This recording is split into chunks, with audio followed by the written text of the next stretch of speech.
Recording in progress. At this time, I'd like to call the Crystal City Council meeting to order. Why don't we start with roll call, please? Mayor Adams, Here. Councilmember Budashevsky, Here. Councilmember Cummings, Here. Councilmember Eidfeld, Present. Councilmember Camish, Here.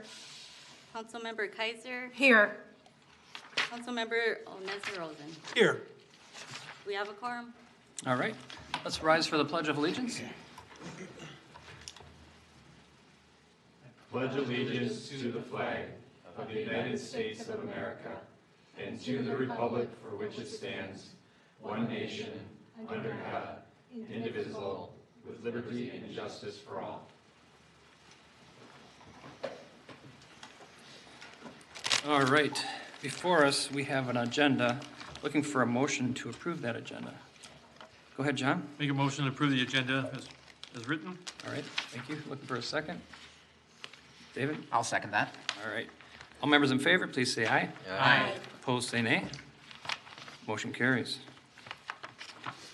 Next is our consent agenda. Generally, that's items that are routine and non-controversial in nature. I'll read those into the record at this time. Approval of the minutes from the following meetings, the work session from November 21st, 2023, and the council meeting from November 21st, 2023, same date.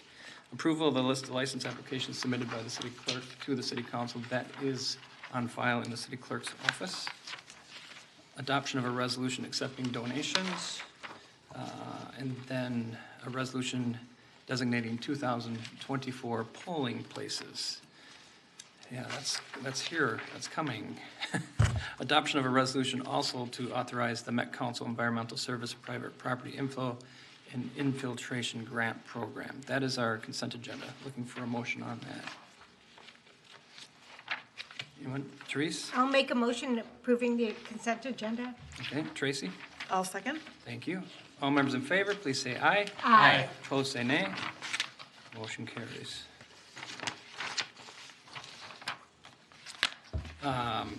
First, we have open forum. Is there anyone wishing to speak during open forum? That's separate from the budget discussion. Anyone here wishing to speak during open forum? Seeing no one approach, we will skip by open forum. Just for those listening or who are here, just note that's an opportunity to speak to council directly, and that's at every one of our council meetings, so please don't be afraid to use that. The next item is the public hearing and the discussion on the budget. We have our financial director here, Assistant Director Jody Bersham here. Welcome, Jody. Thank you, Mayor and council members. For tonight's budget meeting, I will start out by reviewing the budget goals that the city has developed. They include being able to meet the service demands of the community and meet the demands of the legislative mandates, to continue to provide a 2-year budget that provides sound financial planning, to provide a continual effort to invest in capital needs of the community, including parks and street improvements, being committed to monitoring economic challenges, and the last one is that the city has remained committed to providing competitive wages and benefits to retain quality staff to deliver the city's services. In regards to the council goals, the following have been set as the primary drivers for guiding initiatives: providing a thriving business climate, creating strong neighborhoods, developing sound financial policies and communicating those to the community, and building a welcoming and inclusive community. This slide provides a summary for the general fund with year-over-year comparison. Property taxes, as you can see, is the largest source of revenue, and public safety being the largest area of expenditures. The general fund budget is increasing by 13% in 2024. This 13% general fund budget increase equates to $2.4 million. The breakdown of this amount is listed here by budget categories for the revenue side and by departments for the expenditure side. The general fund is always presented with a balanced budget, so with the expenditure increase of $2.4 million, you can see the property taxes and intergovernmental revenues are the primary source of funding for those expenditures. As for the impacts for 2024, I want to touch on a few of the significant changes. The budget includes staffing increases for a couple positions within police and utilities. And I do want to point out that the utility staff increase is not funded by the general fund. It is funded by utility funds. Also, there are additional costs due to the 3 elections. There is continued investment in capital funding. Included is additional funding for local government aid and one-time police aid. There's also additional investment towards increasing the fund balance reserves, and additional costs are included for wage adjustment, which personnel costs are a significant portion of the budget, as you know. This slide provides a visual breakdown of the expenditure by department. It does include a small portion for the transfers out for the investment to fund balance reserves that's listed as its own category. And as you can see, more than half of the budget goes to public safety. As for the EDA, expenditures for 2024 are slightly more than $401,000 with a proposed levy increase of 6% or approximately $19,000, which is needed to maintain a consistent cash balance from prior year. Overall, the revised budget does reflect the council objectives by reducing the levy from what was initially presented in the proposed budget, and it continues to invest in capital funds as well as provide additional funding to increase the fund balance reserves. Overall, the total levy is projected to increase by 10% or $1.5 million, which includes not only the general fund, but the capital project funds and the EDA levy. The 10% increase is a reduction from the original proposed 2024 budget of approximately 13%. And this next slide, we have a video, and at this point I want to share that. It provides more information on how property taxes levies are determined. I think we're going to play it. It had the wrong date on it.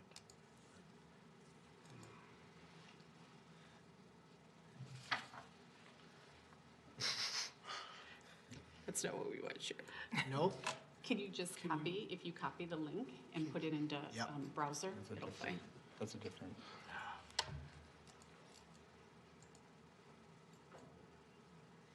Okay. John, I think that's the. Is that the old? Link. I'm trying Yes. to copy it, but. Oh. Okay. You just have to exit out of the PowerPoint. Yep. Here, can I have a keyboard? Yeah.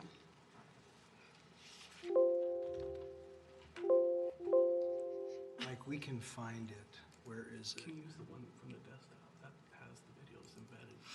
It was right. Yeah, it had the wrong date, so I replaced it. I didn't know there was a. So where is it? So it's gone. Where is it? It's not the one on the desktop. Is it in trash? Where can you put it?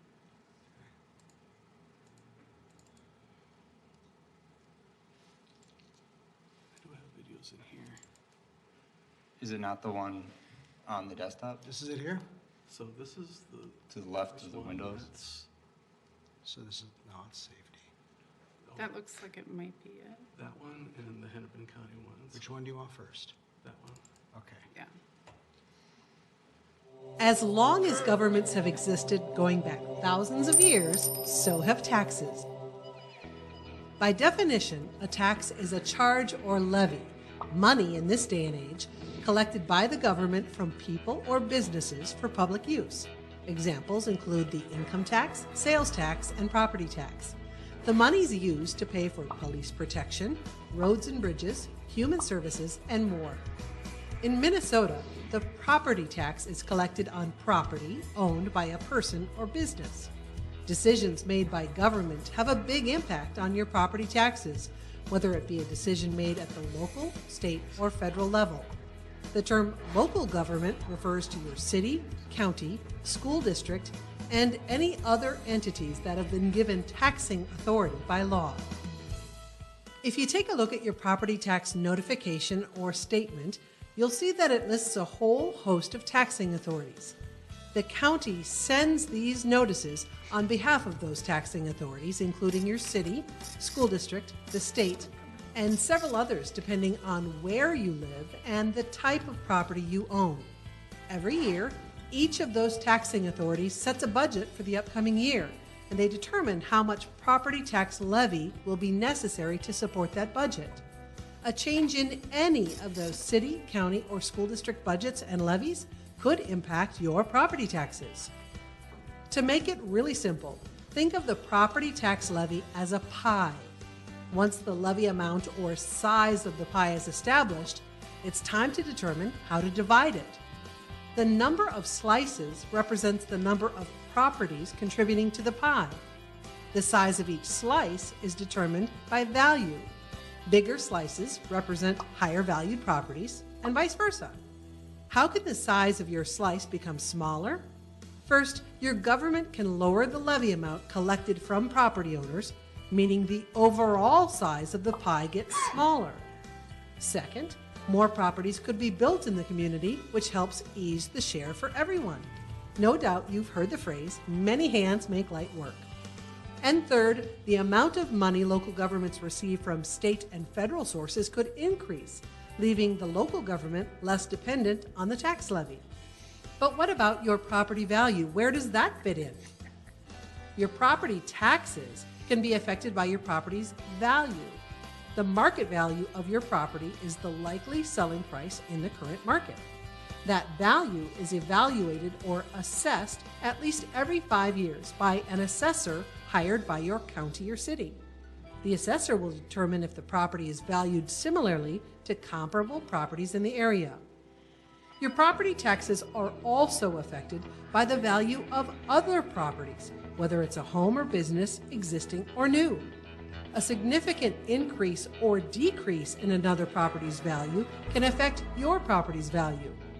As we said earlier, new construction can help lower property taxes by growing the tax base and thus diluting the tax responsibility. So the amount of property taxes you pay can be influenced by both your property's value and the value of properties around you. Overall, the amount you pay in property taxes boils down to two things: a property's value, whether it's yours or someone else's, or a decision made by your local, state, or federal government. Collectively, the money supports law enforcement, the roads we travel, where we learn, where we laugh, and where we live.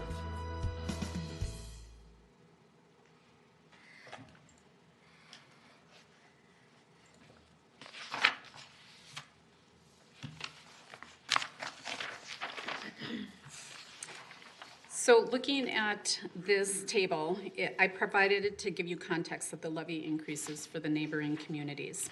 Of these comparable cities, you will notice that Crystal ranks second to the lowest in the amount of levy per capita. It also is worth noting that Crystal does not have franchise fees like other cities listed here. The table only reflects the levy portion of each city. So what are the city tax impacts for the levy increase? Well, this top part of the slide shows the levy percent increase. It also shows an increase in the net tax capacity, which is good news for the city, as that increase helps offset increases in the tax rate. The tax rate is estimated to go from 46.43% to 48.28%, which is a 3.98% increase, almost 4%. As for the bottom part of the slide, you can see the estimated annual increases for various home values to just give an idea of the increases at those certain values with the trends that we're seeing. Keep in mind that specific homes may experience smaller or larger increases or decreases. Also, it's important to point out that these tax impact figures are still preliminary. It will change over the next few months as the county continues to refine their figures. And I do have one more video. It might be some overlapping data, but it's a video to explain more about market value. So I don't know if you can get that. This one or no? Yeah, that'll be in the same spot where we were before. All right. Hennepin County. That one assesses. Yeah. Have you ever opened your annual property valuation notice and wondered why your house is worth so much more or less than last year? Several factors go into determining your property's value. Here's how Hennepin County comes up with that number and what you can do if you have questions or disagree with your assessment. Minnesota law requires property assessors to determine the market value of a property as of January 2nd of each year. Our assessors base the value of your property on several factors. One of these factors is the condition of the real estate market. In a hot market, home prices throughout the area might be rising dramatically, which would increase the value of your home. Similarly, during a down market, values may fall across the board. So if you bought your house for $300,000 last year and the market has risen by 20%, your home might be worth $360,000 today. If the market had declined by 20%, it would likely be valued around $240,000. We also look at the sale price of similar properties. The neighborhood, number of bedrooms and bathrooms, size and quality of the building, and the condition of the property are some of the ways we make sure we're comparing apples to apples. Have you renovated your kitchen, built an addition, or added a new deck to your backyard? All of these improvements affect the value of your property. And if your property is income producing, we'll examine market rents, vacancy rates, and capitalization rates to ensure your valuation is fair. In early spring, you'll receive a valuation notice in the mail telling you what the assessor's office estimates your property is worth. Our mission is to value and classify property uniformly and accurately. But what if you disagree with the valuation? Maybe you've done some research and found similar properties selling for a higher or lower price. The first step is to call your assessor. That might be someone in Hennepin County's office or a person who works for the city you live in. Their number will be listed on your valuation notice. Usually calling your assessor is the only step necessary, as many issues can be resolved with a phone call. But if you still aren't satisfied, there are ways to continue your appeal. You can continue discussing it with assessing staff or attend a local Board of Appeal and Equalization meeting. Each city in Hennepin County chooses which option is available to property owners. Check your valuation notice to find out what's available to you. You can also attend the County Board of Appeal and Equalization meeting. Information for attending this meeting can also be found on your valuation notice. But if your city offers local board meetings, you must attend that first. If your city offers open book meetings, you are not required to attend before going to the county board meeting, but it's still advised to call your assessor first. Finally, if none of that resolves your issue, you can appeal to the Minnesota Tax Court. It's important to know that the assessor's office does not levy property taxes or collect them. While tax setters and collectors use our valuations, they're just one factor in the property taxes you pay.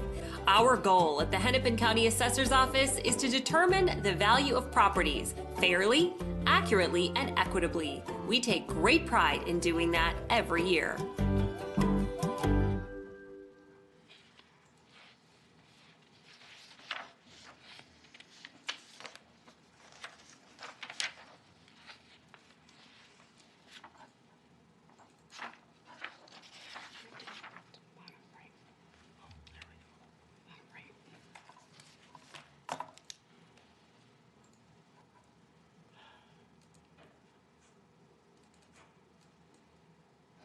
Should be able to go into down to the very bottom, back to the presentation. Yeah. Oh, sorry. That's okay. No problem. We got there.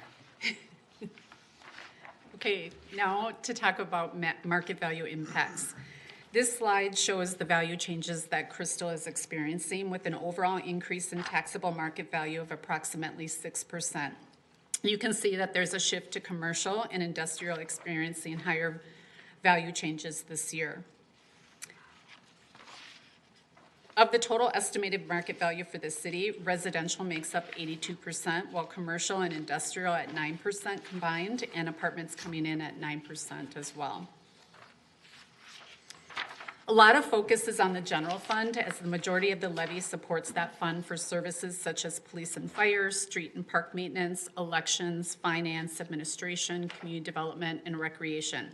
However, this slide shows all funds included in the budget, including special revenue funds, which are funds designed for a specific purpose, such as the EDA.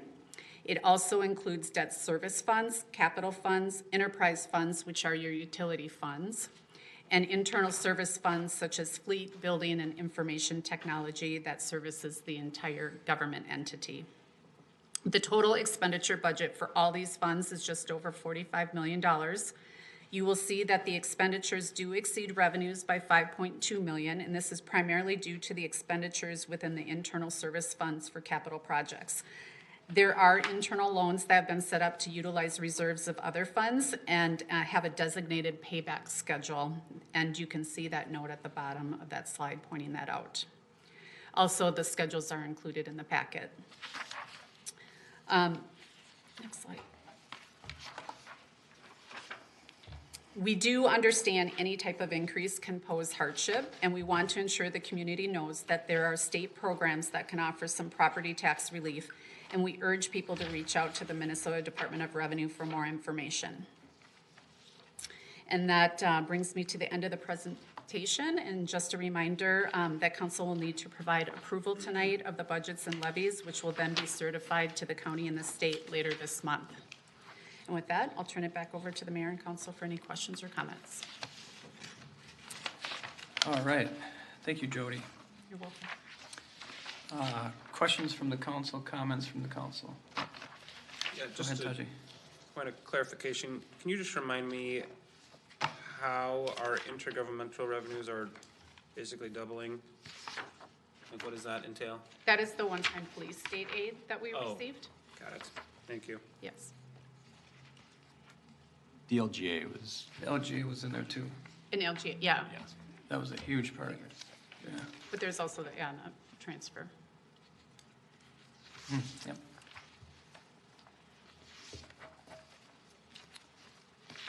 All right. Any other questions or comments for the public hearing? All right. Seeing none, we'll go to the public hearing, and I'm sure we'll have a conversation after the public hearing. At this time, I'd like to open the public hearing for testimony. We do have a couple people who are wishing to make comments to us. And we're going to start with Steve Gardner. Welcome, Steve. Please state your name and give us your address, and then you can comment how you will. Steve. Okay. Steve Gardner, and I live in Crystal, obviously, on Maryland Avenue, 4801. Okay, so I got my notice, and this 10% that's going to be raised, that now doubles the amount I paid in the last 9 years. This is my 2014, and I paid $680 city tax. Now it's going to be $1,300, doubled in 9 years. I'm just wondering how quickly you're going to double it again. It took 9 years this last time. Is it going to be 5 years, 4 years, 6 years? And this isn't all because of inflation. Until the last 3 years, we only had like 1 or 2% inflation. So it seems to be a spending problem. We spend so much money that the taxes have to just keep going higher and higher and higher. I figured this out so 9 years ago, they put a new street in front of my house, and at that time, the homeowners had to pay. And with the $9,000 that I had to pay plus the financing of it, that's $13,000. So that has to be added on to what I'm paying in property tax, even though it's for the street. When I bought the house, an inspector came out, housing inspector, and he found all these things that were wrong with the house. The house had been fine for 65 years, and all of a sudden I have to spend $6,000 fixing things at the house. I don't know if you want to get into what I had to do, but it was all crazy, weird stuff that I never should have had to do. So when you add the $13,000 and the $6,000 and all the taxes I pay, it's like $2,000 more. So my taxes are now going to be $5,000 a month, $5,000 a year, my property taxes. So I got online and I looked at other cities, and like Maple Grove and Plymouth and Minnetonka and Eden Prairie and Woodbury, they're gigantic houses they have. There are $5,000-$6,000 a year property taxes. So my little teeny rambler, I'm paying the same amount as these gigantic 5-bedroom houses with 4 bathrooms in my little Rambler that has 1 bathroom. Just doesn't seem right. The taxes are just too high and we're spending too much money. I'm gonna skip over a couple of these things. I remember when I first moved in, you spent $13 million on the Public Works building, $13 million, and now you just spent $16 million on the police station. All that money has to come from us, from the taxpayers. That's a lot of money, and we're not made of money. We work hard. Our incomes haven't gone up, like our taxes have gone up 100%, 100%.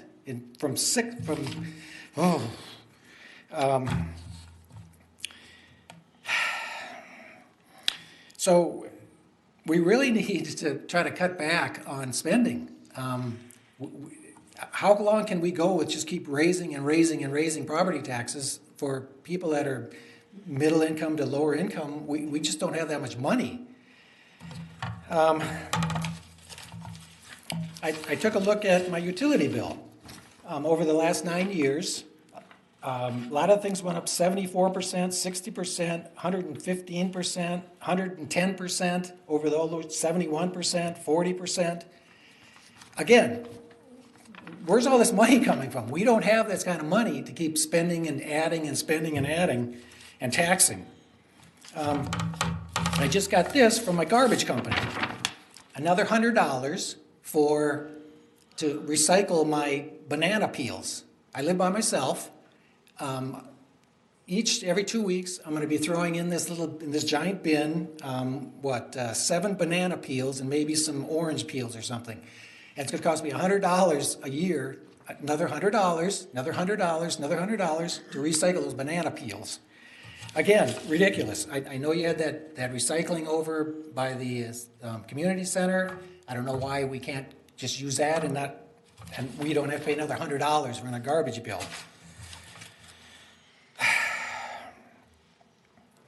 Last year there was 5 people here. Now there's just 2 of us, right? And I'm not sure what she's going to say. Even though there's only 2 people here, there's a lot of people in Crystal that feel the same way that I do when they open this up and see that their taxes have doubled in 9 years. 9 years doubled. I don't know why those people don't come. I guess they feel that it doesn't make any sense to come here. I suppose you'd hear me, but are you listening? All those people just are watching a football game now going, what's the use of going to a meeting when nothing's going to change? One thing while I'm got you here, one thing I would love to have is right over here on the corner on Douglas and Rockford Road. I'd love to have a flagpole put there with a big American flag put there, so that when people see because otherwise the only flag, you have to come around the back side to see the flag. It would be great if there was an American flag over in the corner there that represents 99% of the people. That's all I got to say. Thank you. All right, Steve, thank you for your comments.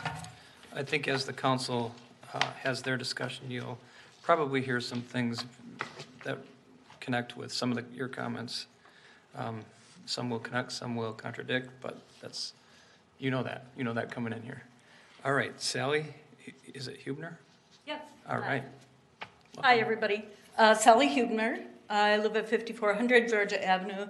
I've been a resident for 35 years, so I've seen similar price changes. But I would challenge the group.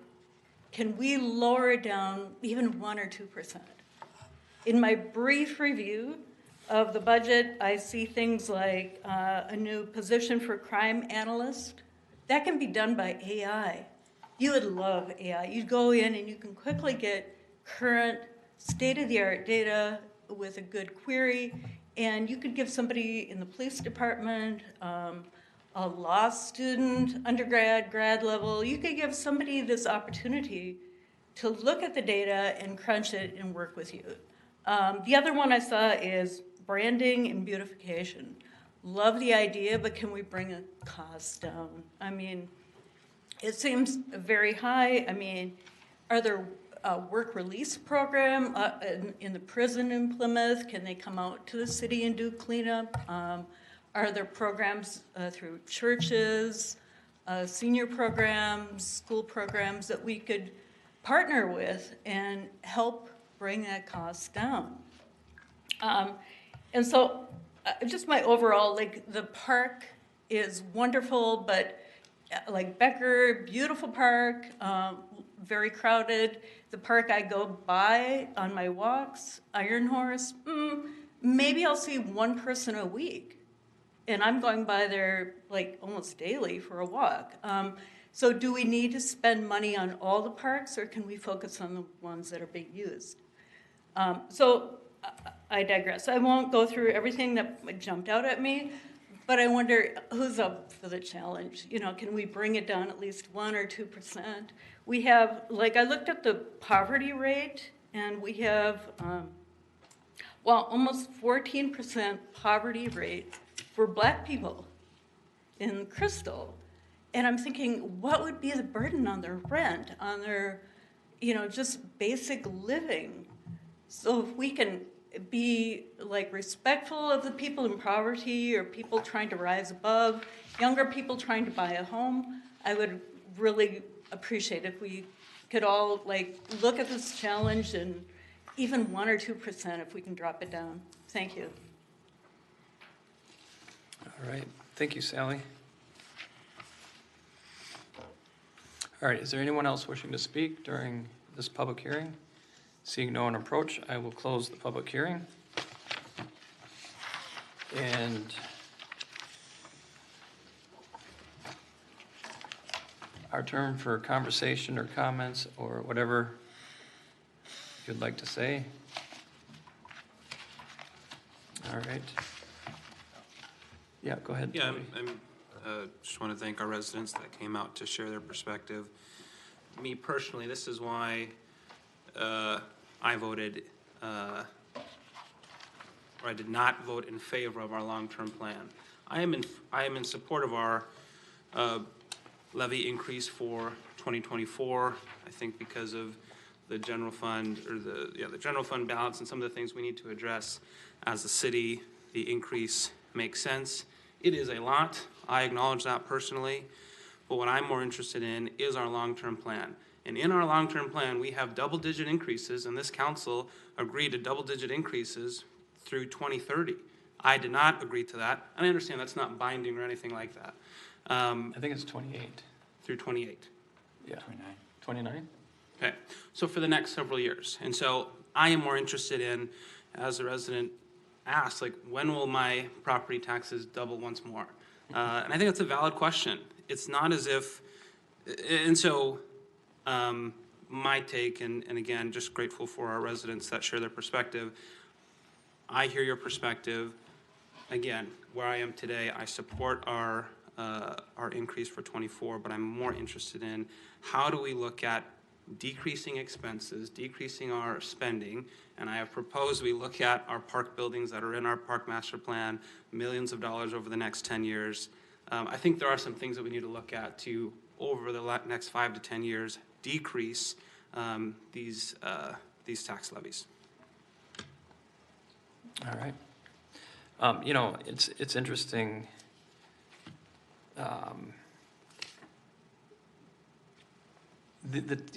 There's a piece I think that our videos really didn't really cover, or at least it wasn't obvious. Maybe it covered them.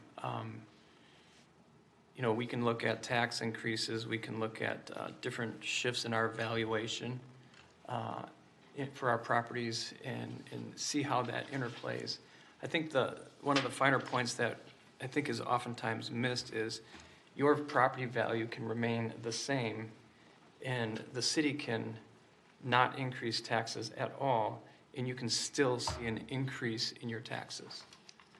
And that nuance, I think, is lost. And what happens is when you see a shift from valuation from the commercial towards residential. And we've seen that in the last 12 years. We've seen it go both ways pretty dramatically. And that's kind of why we do those videos, is so that, number one, everybody at this table up here knows exactly how property taxes end up in our mailbox and why those rates are what they are. I remember a time when we were, our increases were 5%. But when I got my taxes in the mail, it was a 9 or 10% increase, right? Well, that was because of the shift in valuation. And it goes both ways. And honestly, that's one of the talking points that I'm concerned about. Today, or this particular cycle, we have an advantage of having commercial property taking on a little bit more of the burden, and we haven't seen that valuation remain on residential property.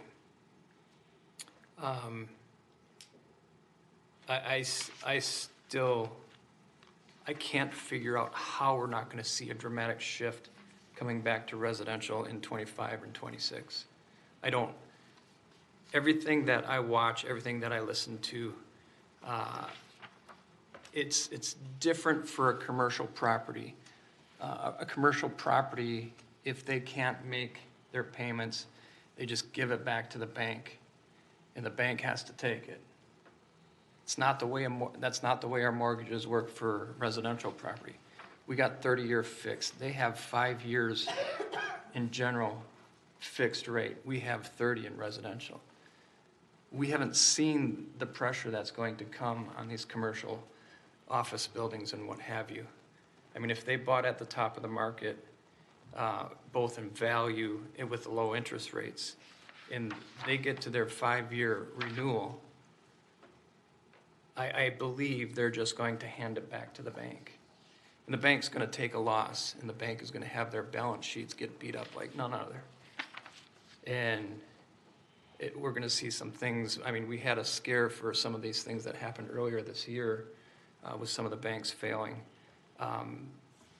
That's not a result of what I'm talking about. That's other stuff going on. So I see that increase in the residential's responsibility in 25 or 26 being a very real and very heavy thing.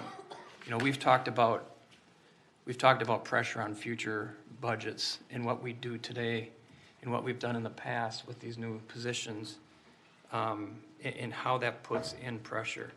This year, we're adding a position, I think it was mentioned for the police position, and this year it's not affecting our budget because we have grant money for that. That's going to give us additional pressure next year. That's a behavior that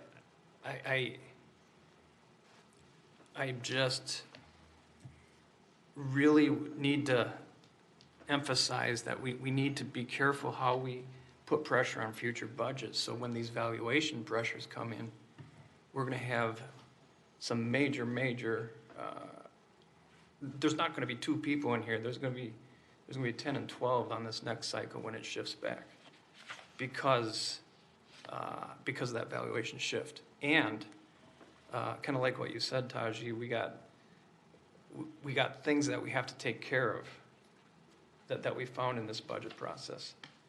And it's going to take some money to fix it. So that's a 10% potentially. Again, we're not voting for future years, but it doesn't make the problem go away. So as much as we can do this year, I would love to do that. I am going to ask for an amendment to the resolution that we have before us, taking that position out, because I think it's that important for affordability and for allowing us to have the agility to fix what needs to be fixed. And if we could put that directly towards the fund balance, I mean, that's my desire. That's what I've been talking about, since, I think it's been since June in this particular year. Honestly, I've been talking about it for the last 3 years. It was a campaign issue as far as from my last campaign. Well, I'm up for re-election next year. So that's 3 years, or closer to 4 years, that we have to deal with that fund balance issue. And we had that over budget last year, which really, really magnified the direction we were going. So that's what I'm going to do. In terms of a lot of the things our guests tonight have talked about, I think you're very astute, Sally, in terms of looking at the budget and looking at some different things.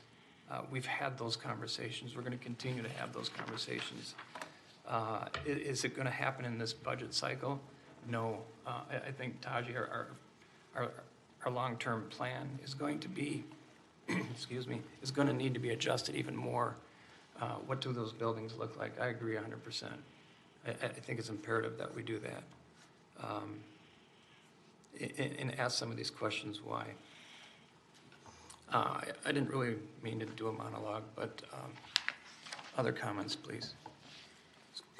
Point of clarification, is there an amendment on the table? I haven't done it yet, but Okay. I will do that. Got it.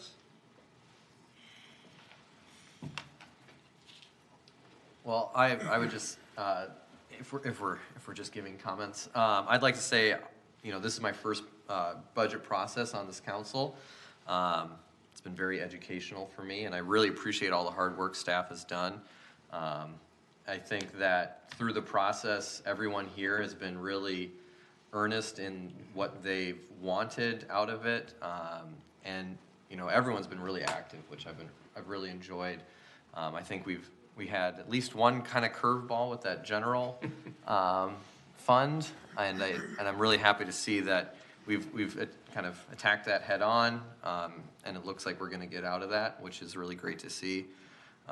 Nobody likes to look at their tax bill and say, "Oh my goodness, we've doubled our taxes," but there's a lot of factors that go into that, and I also think that part of this is investment.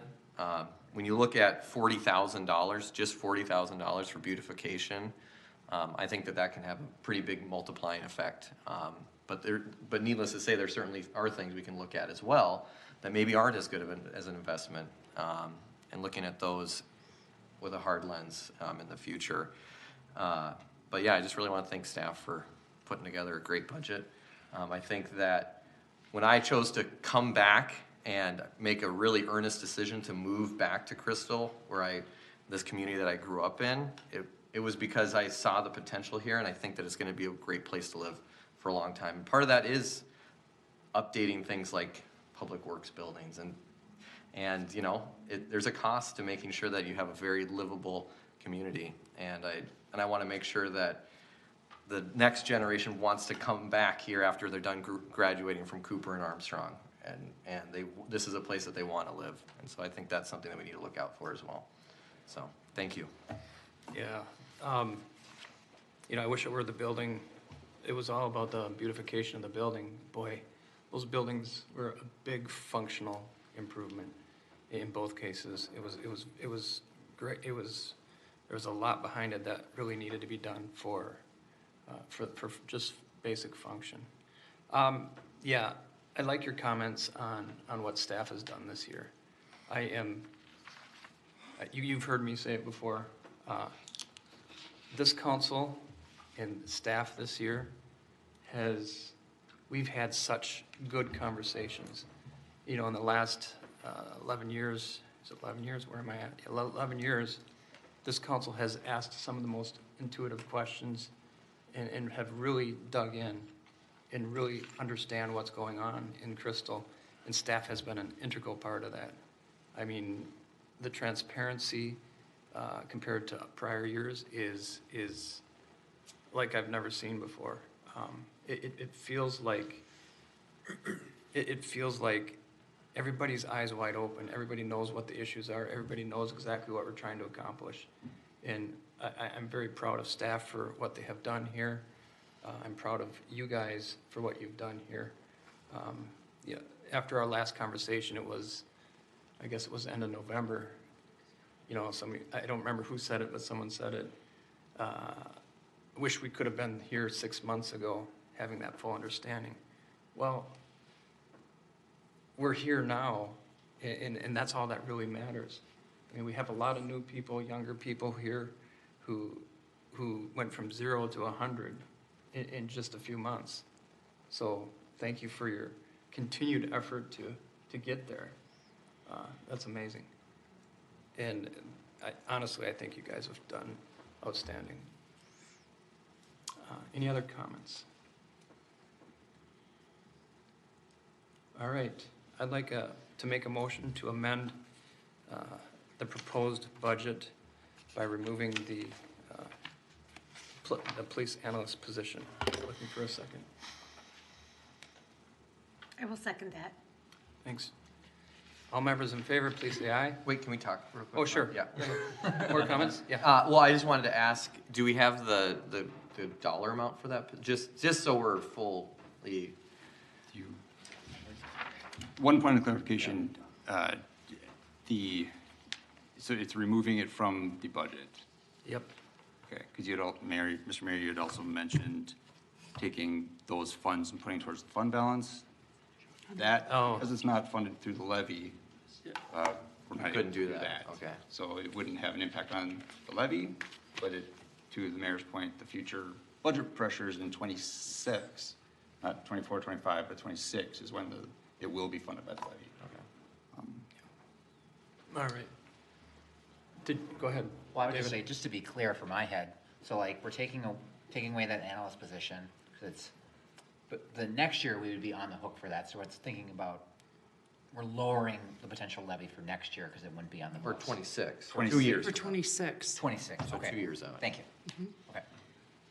Yep. Just for mine, and I think that might clear it up too, for some folks. But what's the number? It's $180,000. 180,000. Correct. In $24. 2026. Oh, Because we're using public safety aid dollars for 24 and 25. and that's, so 180 is what those state dollars are covering for next year, correct? For the next, For the next 2 years. For the next 2 years, okay, so Correct. so the annual cost of the employee is half of 180? No, So what's the annual cost of the employee we don't know that yet. Oh, okay. However, I did put in approximately $180,000. per year? Correct. Okay, benefits and, okay. Yep.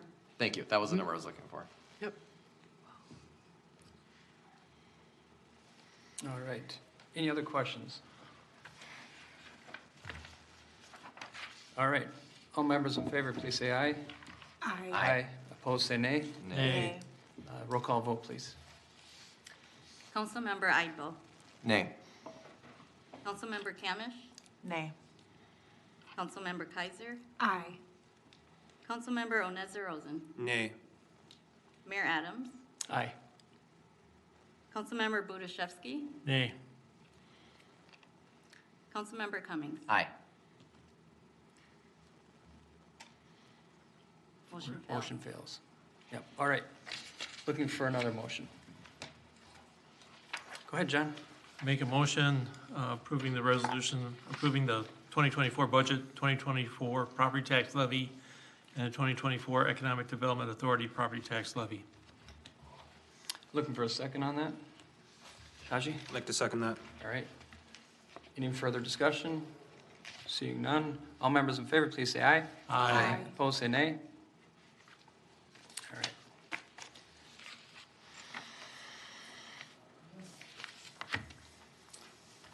All right.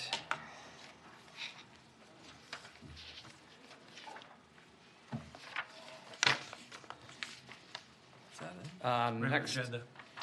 regular agenda, yep. Gotta find it.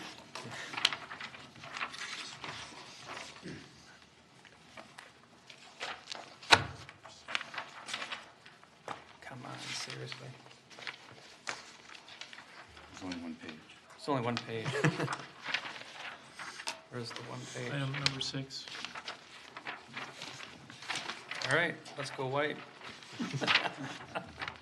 Thank you. All right, next is disbursements of $25,000 or greater. IRS for the EFT, PS, the electronic transfers for federal FICA withholding taxes for $11,923, $68,216. Met Council for wastewater, Services for December, $936. Walzer Buick GMC for pickup trucks for Parks Department, $53,698. West Metro Fire Rescue District for November contributions for West Metro Fire is $123,281. Golden Valley Joint Water Commission for October water charges is $176,412. Logis for monthly application support and hosting, $41,026. SEH for the 2024 utility reconstruction project, $28,133. The IRS electronic payments for pay date 11/23, $66,931. MinPara for federal and city required contributions for the same pay date, $68,230. Total disbursements of $25,000 or greater is $764,865.82. Are there any questions on any one of these from the council? Seeing no questions, looking for a motion on this? Therese? I will make a motion to approve expenditures over 25,000. All right, Tracy? I will second that. Thank you. All members in favor, please say aye. Aye. Opposed, say nay. Motion carries. All right. We do have some announcements. Sparkles Holiday Lighting Map will be available this week. Residents and businesses are welcome to share their display with the city. I guess that's done, getting on that list. But yeah, you can take a look and find those properties on that list on our website. City of Robbinsdale, Crystal New Hope are hosting 2023 Tri-City Santa Parade on Saturday, December 9th at 5 p.m. It's going to start in Robbinsdale, work its way through Crystal, and then into New Hope. The City Council will hold a work session on December 14th at 6:30 p.m. in the council chambers at City Hall.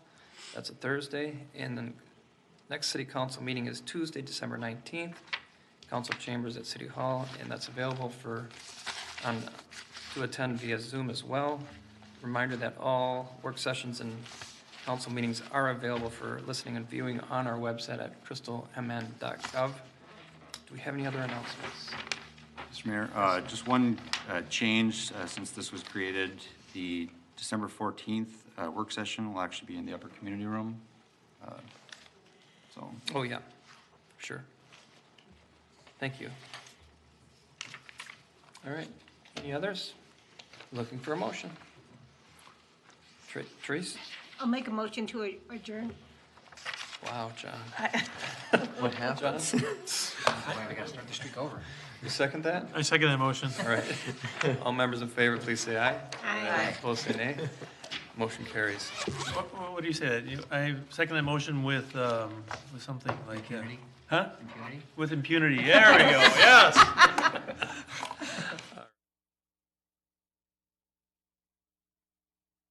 Record.